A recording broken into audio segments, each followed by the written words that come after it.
लोकशाहीचा बुलंद आवाज, रिपब्लिकन वार्ता महाराष्ट्र। नांदगाव तालुक्यातील मनमाड येथून जाणाऱ्या इंदोर पुणे राष्ट्रीय महामार्गावर दिनांक 23 ऑगस्ट 2025 रोजी रविवारी पुन्हा एकदा भीषण वाहतूक कोंडी झाली। मनमाड ते दहेगावपर्यंत तसेच येवला बाजूला अंकाई किल्ल्यापर्यंत वाहनांच्या लांबच लांब रांगा लागल्याने प्रवाशांना मोठ्या प्रमाणावर मनस्ताप सहन करावा लागला। महामार्गावर एक अवजड वाहन खराब झाल्यामुळे ही परिस्थिती निर्माण झाली।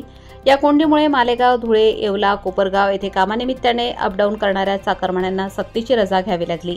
काहींनी मनमाडहून परत फिरून नांदगाव, गिरणारे, सौंदाणे, चांदवड मार्गे मालेगाव गाठले, तर काहींनी उमराणे, सौंदाणे मार्ग निवडला, तर काहींनी अंकाई गावातून सावरगाव मार्गे कोपरगाव गाठले।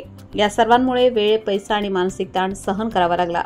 मनमाड शहरातून जाणारा हा राष्ट्रीय महामार्ग वाहतूक कोंडीसाठी कुप्रसिद्ध ठरला आहे। रेल्वे ओव्हरब्रिज आणि मालेगाव चौफुली येथेही वारंवार कोंडी होत असते। मुंबई आग्रा महामार्गाला जोडणारा हा मार्ग टोल कमी असणे, घाट नसणे आणि रस्ता चांगला असल्यामुळे वाहन चालकांची पहिली पसंती ठरतो। शिवाय कन्नड घाट बंद असणे व इतर रस्त्यांची दुरावस्था यामुळे या महामार्गावर प्रचंड ताण वाढला आहे।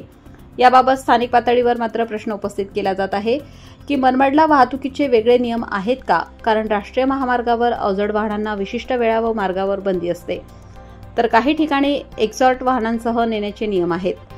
मात्र मनमाड शहरातून जाताना हे नियम पाळले जात नाहीत। उलट पोलिसच दिवसरात्र या वाहनांना एक्सॉर्ट करतात, असा आरोप नागरिकांनी केला आहे। परिणामी शहरातील अरुंद महामार्गावर सतत कोंडी होऊन मनमाडधारकांना त्रास सहन करावा लागत आहे। रिपब्लिकन वार्तासाठी नांदगाव प्रतिनिधी Bagul, Nashik. Subscribe now and press the bell icon. Never miss an update.